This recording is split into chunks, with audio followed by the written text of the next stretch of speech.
Hey, good afternoon, everybody. It's January 17th, 2026, and we are going to read from Genesis chapter 18 and Matthew chapter 17 today.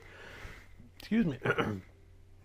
All right, in Genesis, we are going to see another promise of an actual son for Abraham and Sarah named Isaac, and that's where the promise and the covenant that God made with Abraham is going to be fulfilled.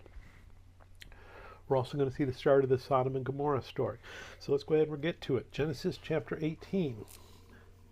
Then the Lord appeared to him by the terebinth tree of Mamre, as he was sitting in the tent door in the heat of the day. So he lifted his eyes and looked, and behold, 3 men were standing by him. And when he saw them, he ran from the tent door to meet them, and bowed himself to the ground, and said, My Lord, if I have now found favor in your sight, do not pass on by your servant. Please let a little water be brought, and wash your feet, and rest yourselves under the tree. And I will bring a morsel of bread, that you may refresh your hearts. After that you may pass by, inasmuch as you have come to your servant.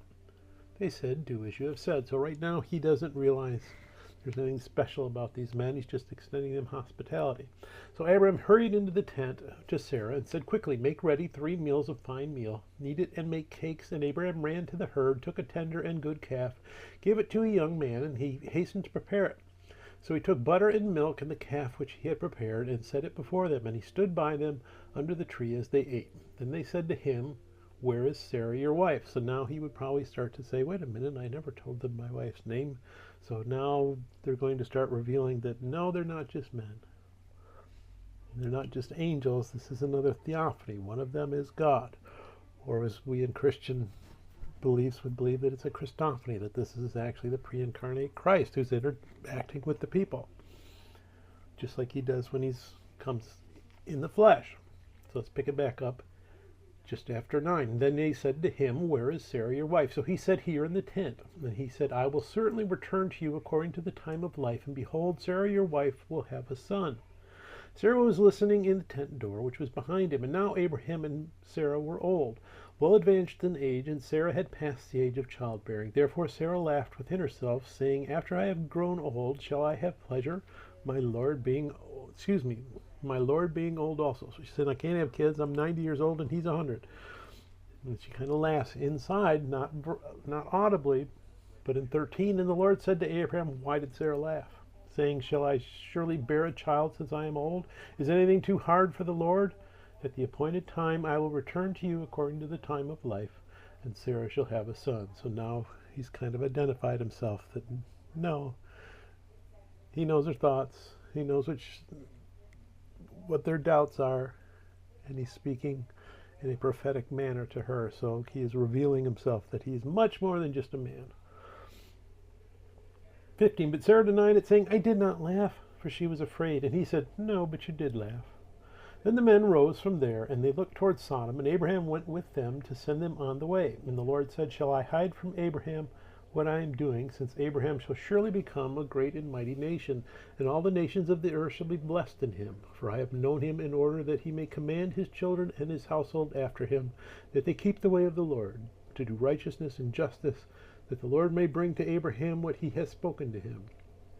And the Lord said, Because let me stop for a second there. So the Lord kind of has this little internal dialogue of saying, should I really tell Abraham what I'm getting ready to do? And then we get that laundry list of all the good, righteous qualities Abraham says. And he says, well, no, he deserves to have the word come from me to him what I'm going to do, not just wake up the next day and see that it's happened. So Jesus, the Lord, angel of the Lord, is going to tell Abraham what his plans are for Sodom and Gomorrah, which is in verse 20. And the Lord said, Because the outcry against Sodom and Gomorrah is great, and because their sin is very grave, I will go down now and see whether they have done altogether according to the outcry against it that has come to me, and if not, I will know. Then the men turned away from there and went toward Sodom, but Abraham still stood before the Lord.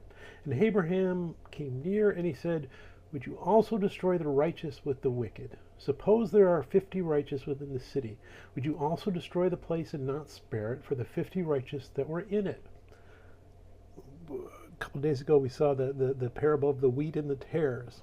Are you going to burn the whole field down because there's some weeds in it? There might be some good wheat there. And he gets the response, no, if I find 50 righteous people there, I'm not going to wipe out the whole city. He made the promise after Noah, I'm not going to wipe out everything to get rid of sin if there's some good in it. So now Abraham fully knows he's speaking to God. Verse 25, far be it from you to do such a thing as this, to slay the righteous with the wicked, so that the righteous should be as the wicked. Far be it from you. Shall not the judge of all the earth do right? So the Lord said, if I find in Sodom 50 righteous within the city, then I will spare all the place for their sake. Then Abraham answered and said, indeed now I who am but dust and ashes have taken it upon myself to speak to the Lord. Again, acknowledging he's speaking to God. A little scared because he's kind of stood up to him. Suppose there were 5 less than 50 righteous.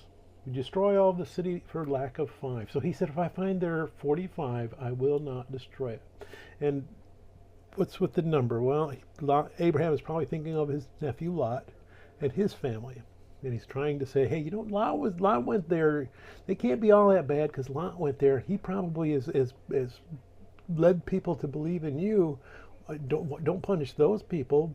And God is saying, hey, if I go there and I find belief in me flourishing in places, then I'll relent of passing my judgment. But the judgment I have come to pass is that they're all wicked.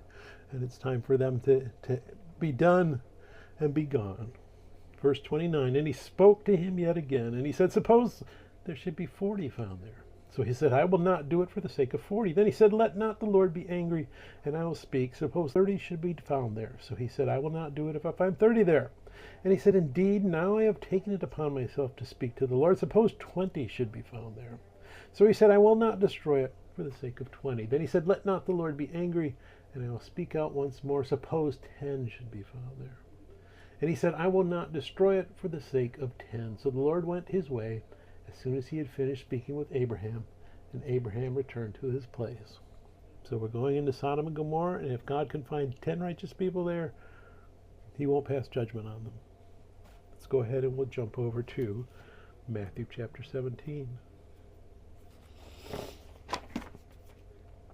Now after 6 days, Jesus took Peter, James, and John, his brother, led them up on a high mountain by themselves, and he was transfigured before them. His face shone like the sun, and his clothes became as white as the light. And behold, Moses and Elijah appeared to them, talking with him. Then Peter answered and said to Jesus, Lord, it is good for us to be here. If you wish, let us make here 3 tabernacles, one for you, one for Moses, and one for Elijah. So he's essentially saying, let's make a shrine here to you 3 great people, Jesus, Moses, and Elijah. Moses represents the law, Elijah represents the prophets, and they're not being shown equal to Jesus. They are the pointers to Jesus. Verse 5, while he was still speaking, behold, a bright cloud overshadowed them, and suddenly a voice came out of the cloud, saying, This is my beloved Son, in whom I am well pleased. Hear him. And when the disciples heard it, they fell on their faces and were greatly afraid. But Jesus came and touched them and said, Arise and do not be afraid. When they had lifted up their eyes, they saw no one but Jesus only. Now as they came down from the mountain, Jesus commanded them, saying, Tell the vision to no one until the Son of Man is risen from the dead. And his disciples asked him, saying, Why then do the scribes say that Elijah must come first? Jesus answered, and he said to them, Indeed, Elijah is coming first, and will restore all things. But I say to you that Elijah has come already. And they did not know him, but did to him whatever they wished. Likewise, the Son of Man is also about to suffer at their hands. Then the disciples understood that he spoke to them of John the Baptist.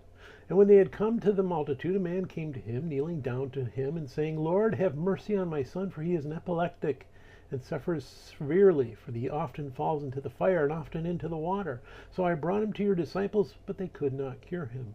Then Jesus answered and said, O faithless and perverse generation, how long shall I be with you? How long shall I bear with you? Bring him here to me. And Jesus rebuked the demon, and it came out of him, and the child was cured from that very hour. Then the disciples came to Jesus privately and said, Why could we not cast it out?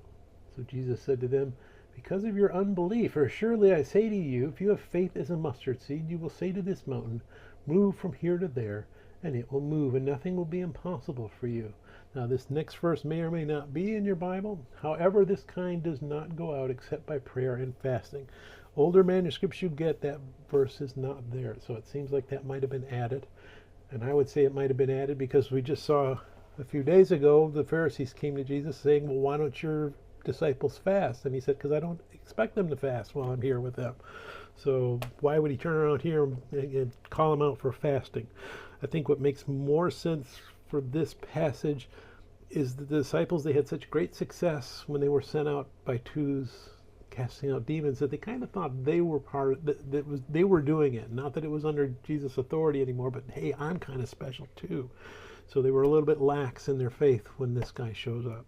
And that's what Jesus is calling them to and saying, no, you need to understand, you need to have faith in me, understand that it's the power of Jesus and the power of God that has dominion over the demons, not us as human beings.